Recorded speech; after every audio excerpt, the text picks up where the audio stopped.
ভাই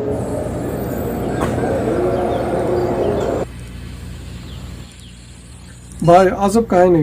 সৌদি আরবের হোটেলে নাস্তা করতে গিয়া ৩,০৭৫ টাকা জরিমানা। আপনারা কোনোদিন দিছেন? আমি দিছি। কেন দিছি জানেন?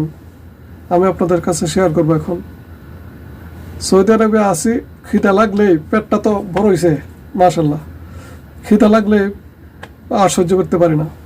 তো যেখানে থাকি এখান থেকে হাইটা যদি যাই কোনাকুনি, তাইলে আপনার সময় লাগে 5 মিনিট বড় জোরে।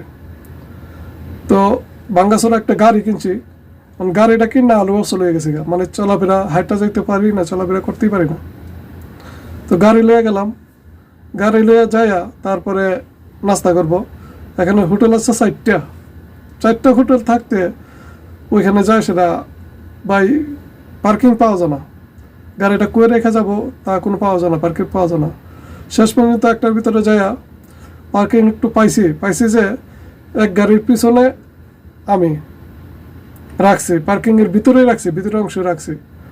কিন্তু কোন সময় যে আমার ওই পুলিশ মামা এসেরা, মানে সিভিলে থাকে ওরা, বলাও যায় না, বলার মনে আপনি দেখলে চিনবেন না, জানবেন না যে পুলিশের গাড়ি, সিভিল গাড়ি। আইসা সেরা একটা ছবি উঠে নিয়ে গেল, বাস কাম হয়ে গেছে। আমি দেখে নাই, আধা ঘন্টা পরে তো নাস্তা টাস্তা করে আইসা বললাম। ঘন্টা অনেক পরে আমার মোবাইলে মেসেজটা আপনাদেরকে শেয়ার করছি। এই যে এরকম মোবাইলে মেসেজ আসছে যে ইউ হ্যাভ এ ভাইলেট। কী ব্যাপার দেখলাম যে গাড়ির নাম্বার টাম্বার সব কিছু দিয়া বাস দেওয়া দিছে আমার। কী ধরাই দিছে যে 100 রিয়াল জরিমানা, 25% ডিসকাউন্ট, 25% ডিসকাউন্ট দিয়া সেটা হয়েছে মানে 75 রিয়াল। 75 রিয়াল সমান বাংলাদেশে কত টাকা হয় জানেন? 2,306 টাকা, মানে একটু কম বেশি হইতে পারে।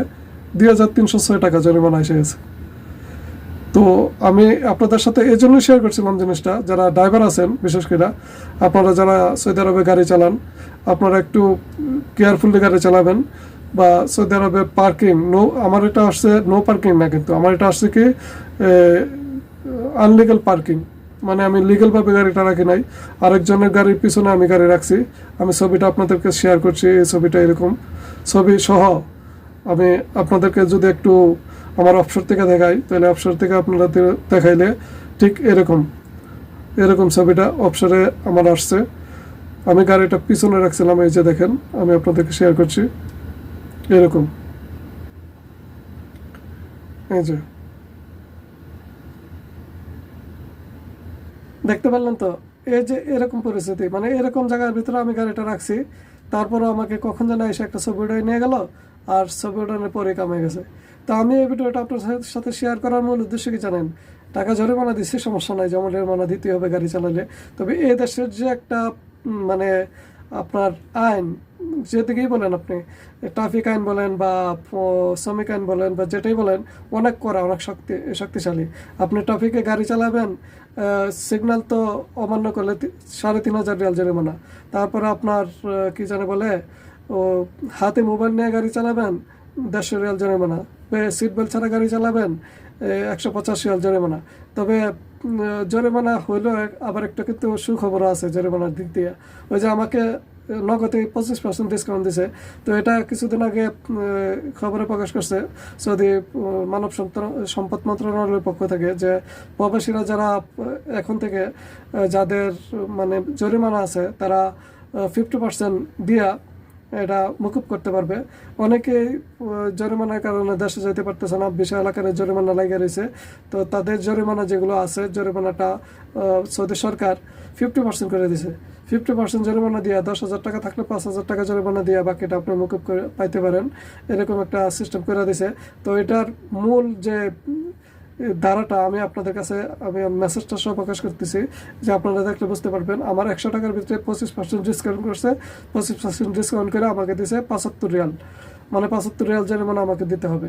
তো আমি ড্রাইভার যারা আছেন আপনাদের উদ্দেশ্যে বলবো যে আপনারা গাড়ি চালানোর সময় একটু দেখে শুনে চালাবেন। তাছাড়া বিশেষ করে চা খাইতে যায় বা নাস্তা খাইতে যায় গাড়ি রাখার জায়গা অনেক সমস্যা হয়ে যায় হোটেলের পাশে আশেপাশে। তো আপনারা একটু কষ্ট করে হলেও হয়তো একটু আইটাই যান। আমি তো চাইলে দোকান থেকে 5 মিনিটের জায়গায় হাইটে যেতে পারতাম। গাড়িতে চাইলেও 5 মিনিট লাগে।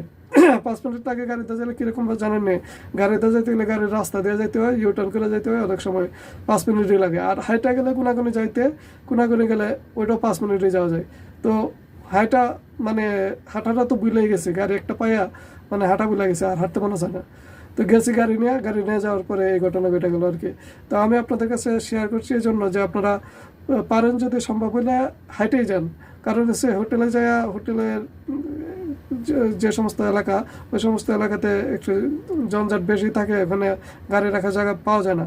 আর আপনারা যদি যানও গাড়ি নেয়, তাহলে আপনারা গাড়িটাকে একটু সাইড করে রাখবেন। কারণ হচ্ছে এই দেশে সিভিল গাড়ি নিয়ে চলাফেরা করে রাস্তায়, সবাই জানেন এটা যারা গাড়ি চালান। তারপরে যারা নতুন আছেন তাদের জন্য আমি ভিডিওটা বানাইলাম যে আপনারা সিভিল গাড়ি নিয়ে গাড়ি চালাইতে মানে আছে ওরা রাস্তায়, আর ওরা টার্গেটেই থাকে এরকম হোটেলগুলোর সামনে, জানে যে এগুলো এই হোটেলগুলোর সামনে বেশিরভাগ সমস্যা আর বেশিরভাগ জঞ্জট লেগে থাকে। তো ওরা এটাতে ঘুরতে থাকে। তো আপনার পেছন দিয়ে আইসের একটা ছবি ওটা নিলে আপনার কাম হয়ে গেছে 3000 রিয়াল, বাংলা 3000 রিয়াল, মানে সৌদি আরবের 1000 রিয়াল, বাংলা 3000 টাকা, 3500 টাকা আপনার জরিমানা গুনতেই হবে। তো আমি এই ভিডিওটা আপনাদেরকে বানাইছি, মানে আপনাদের জন্য পেশ করলাম। যদি আপনারা মনে করেন যে ভিডিওটা উপকার আসবে বা অন্য ড্রাইভার যারা আছে তারা দেখলে উপকৃত হবে, তো আপনারা চাইলে ভিডিওটা শেয়ার করতে পারেন। আর একটা লাইক কমেন্ট আপনারা চাইলে দিতে পারেন, না দিলে তো জোর করে নেওয়ার কিছুই নাই। আপনারা যদি লাইক কমেন্ট শেয়ার করেন তাহলে আমি আরও নিত্য নতুন ভিডিও বানাতে উৎসাহিত হব এবং এই চ্যানেলটাকে চালাই যেতে উৎসাহিত হব। আপনাদের সহযোগিতা বা আপনাদের ভালোবাসায় আমি আমার চ্যানেলটাকে চালিয়ে যাচ্ছি। দেখুন, কাজকর্ম না থাকলে আমি হয়তো অবসর সময় এগুলো করি, তারপরেও কিন্তু এটা করতে গিয়ে অনেক সময় দিতে হয় বা অনেক শ্রম দিতে হয়। শুধু যে আমি এগুলো আপনাদের সাথে বলছি তাই না, এটাকে আবার এডিটিং করতে হবে কইরা, তারপরে একটু সাজাই গুজাই দিতে হবে আপনাদের পছন্দ মতো করে। তারপরেও আপনাদের হয়তো কারো পছন্দ হইতেও পারে, কারো নাও হইতে পারে। তো এই জন্য দুঃখিত। তো আপনাদের মূল্যবান সময় নষ্ট করলাম। আজকের মতো বিদায়। আল্লাহ হাফেজ।